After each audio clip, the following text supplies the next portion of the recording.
Hi. For this week's video, I'm going to be participating in the Heidi Sonbouls DIY Fall Challenge. And the project that I've chosen is one for quilters and sewists as well as for crafters. I hope you like it. I sure had fun making it. In my description box below, I'm going to link to her playlist so you can see all of the videos and get your creative on. Let's get started. I am not making a quilt today. However, I'm making this cute little banner with little pendant flags. A lot of people have asked me about those, how to make them. They are so easy. And I wanted to go ahead and make one. I'm going to be sewing it, but for you crafters out there, you could totally make it with a hot glue gun. I'm going to tell you what you need, but I am making it for my favorite holiday. Can you guess what that might be? Boo! Does that help you? Halloween is my favorite holiday. Feel free to comment in the box below in the comments and tell me what your favorite holiday is. I bet the majority of you are, I don't know, Halloween and Christmas. That's just my guess. But anyway, I'm going to be using this cute little Halloween fabric. It's got little haunted houses. It has black cats on it and jack-o'-lanterns, scary jack-o'-lanterns. And we're going to make one up. But first, I need to decorate my sewing room to get me in the spirit, don't you think? Well, my sewing room is starting to look a little bit more like my favorite holiday. Kind of fun. How many potion bottles do you have? I think I have 7. I just grabbed 2 of them and put them up here with my creepy bust of my skeleton. And then I have a little surprise for you at the sewing machine. Let's get started sewing this project. Here's what you need for this project.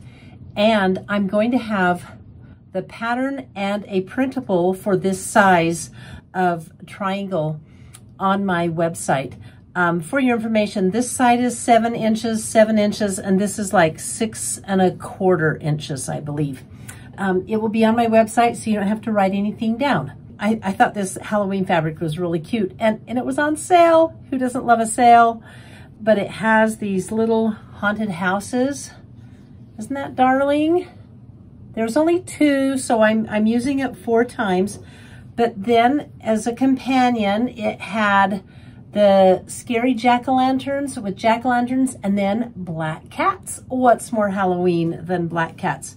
So I went ahead and I cut out the pieces I would need. Now, I made 75 inches of bias tape, and I made it myself with my bias tape maker, but remember, you don't have to have a bias tape maker. You can go to the store and buy ready-made bias tape, or you can make your own bias tape without a bias tape maker, and I'm going to give you a lesson on that right after I'm done with this. Or, you know what? For you crafters, you may just want to glue these on twine. I know crafters are huge on twine.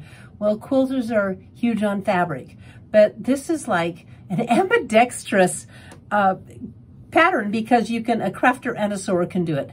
Now I've marked down about 9 inches on each side. Then I have all of this in the middle and then 9 inches of a tail on this side. And how I figured that out was really technical. Let me tell you, I laid this out and I put the layout of the flags that I want to put on it, and it came up to about 10. So that's how technical this pattern is, all right?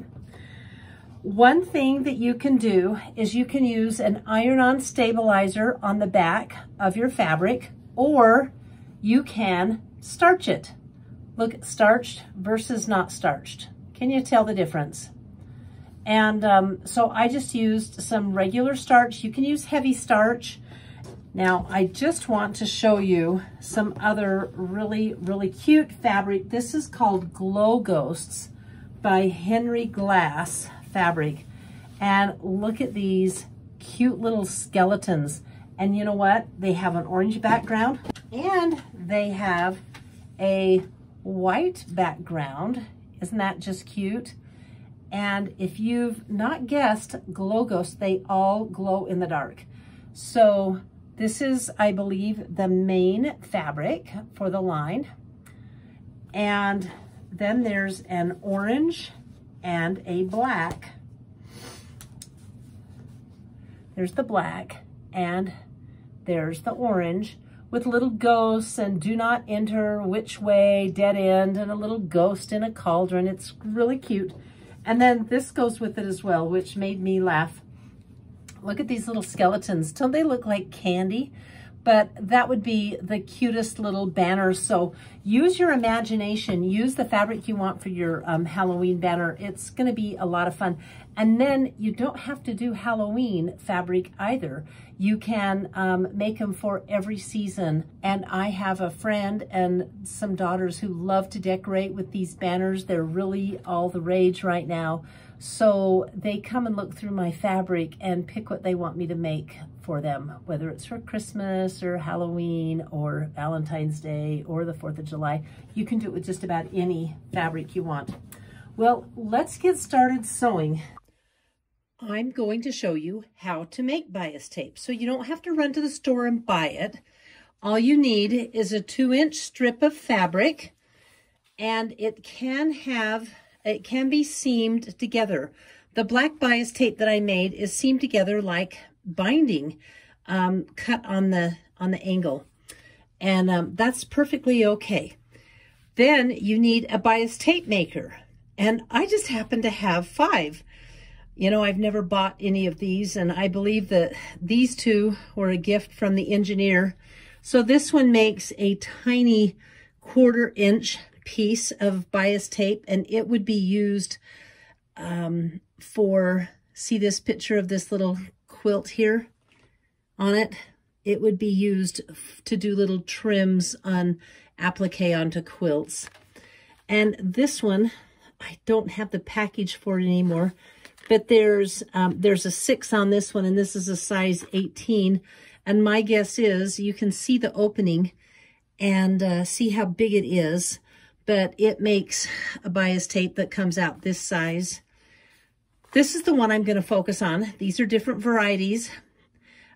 These were given to me, and this one was given to me. So let me show you how they work. I'm going to be using the large one to make the bias tape, and I'm making it out of pink fabric just to show you. On the Halloween banner that I'm making, we're going to go ahead and do that in black, but you can't see very well in black. So take your 2-inch strip of fabric and cut it on the angle, and then just feed it through the bias tape maker like this. Just stick it through and keep pushing it through, and look, there it's poking out the end. So I'm going to pull it right out this end and kind of line it up so it goes evenly. Can you see how it goes evenly through these holes? And as it comes out, I'm going to lay it down like this and take my iron to it.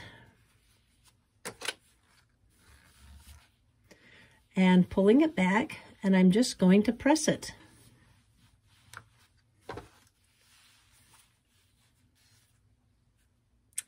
So again, I'm just going to pull this back, and as I pull it back, I'm going to hold it down with my fingers like so, and bring in my iron to press it down. And before you know it, you're going to have a nice strip of bias tape. Now you could do this the old-fashioned way, which is this way.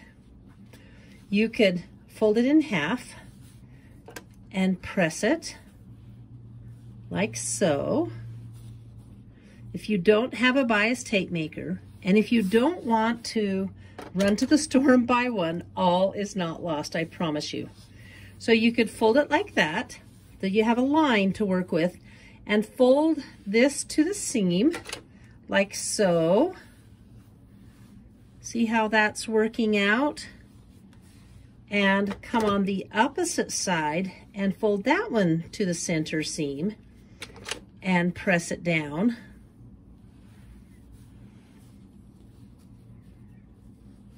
And there you go.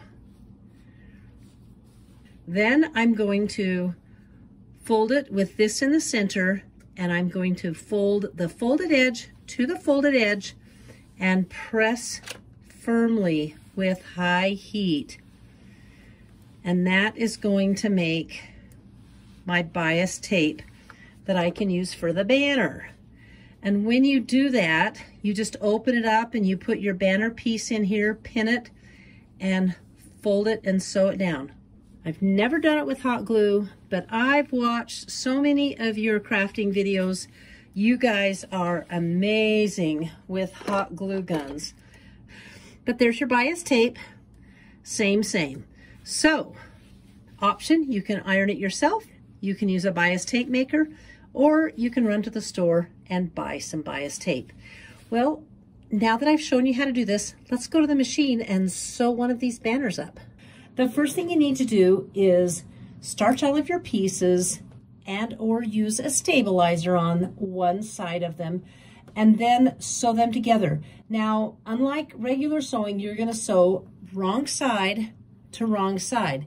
On the back of this, I have the black cats on everything. I thought it would be fun to do the black cats. And what we're gonna do is sew a seam 1/8 of an inch down this side and then up this side. We're not gonna worry about sewing the top together because it's gonna be caught up in the bias tape. So here we go at 1/8 of an inch.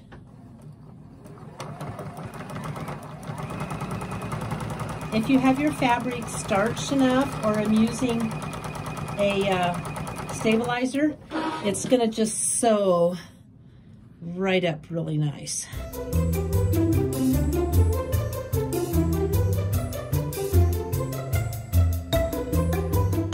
If you're a crafter, I want you to still stick these two pieces together. Just do it with hot glue. Okie dokie, artichoke. So the next part is the fun part. It's where I'm going to lay it out and start pinning everything I want. And what I'm gonna do is open up this bias tape and just stick that right in. And you want the tail, you know, there's your little 9-inch, 9.5-inch tail on mine. And you snug it right up to the top of the bias tape and put a pin in it. And then lay it open all the way, fold it over, and go ahead and put a pin in it.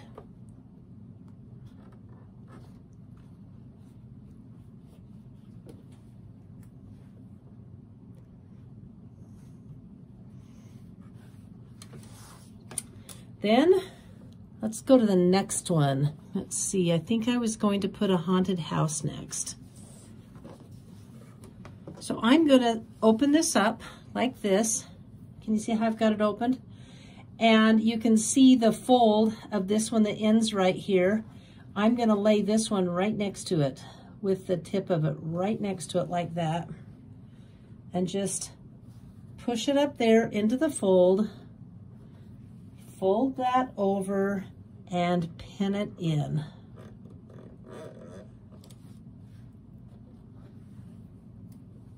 And I'm going to put another pin, not quite to the end, but close to the end.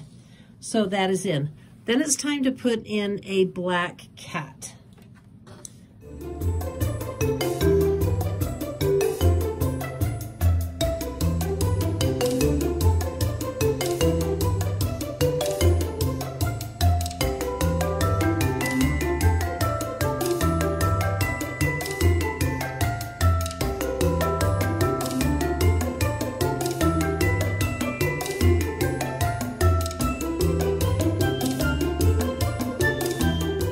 Okay, now I'm going to take it to the sewing machine and sew it.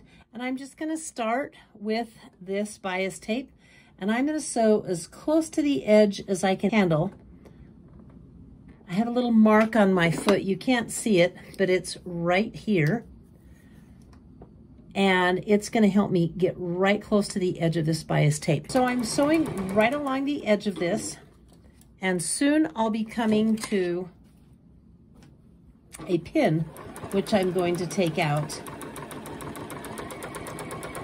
And that is really all there is to this project. It is so much fun and so easy. and absolutely darling when you're done with it. As we're sewing, let's make sure that the flag's tail are caught up in all of the bias tape. And it looks like I got that one in.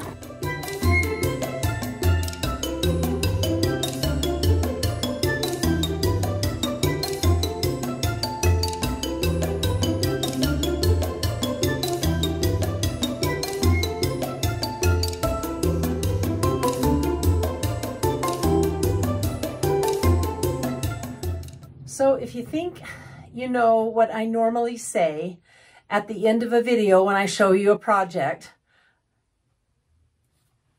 put it in the comments below. I want to see how many of you know what I always say. I'm trying really hard not to say it this week. But here it is in all of its swag glory. Let me hang it up on my board so you can see it. I really had fun making this project, and I hope you crafters as well as you quilters enjoyed it equally. I would love to see the world hanging with swag banner flags because they're so cute. Did I say that backwards? Are they banner flag swags? Anyway, I think we should decorate the world with them because they're fun and cute and happy. If you like what you see, I'd love a thumbs up. Thanks, and for now, have a great rest of your week. Bye.